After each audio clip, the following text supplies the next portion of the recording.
எந்த சொந்தம் என்ன சொந்தம் யாருக்கும் தோணல. வாய் திறந்து சொல்ல வந்த வார்த்தை வரல. வானவில்ல சின்ன புள்ள வளைக்க பாக்குது.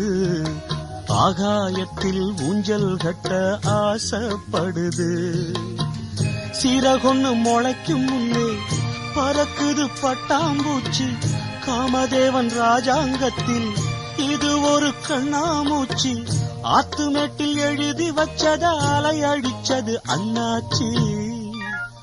சம்சாரம் அது மின்சாரம், சம்சாரம் அது மின்சாரம்.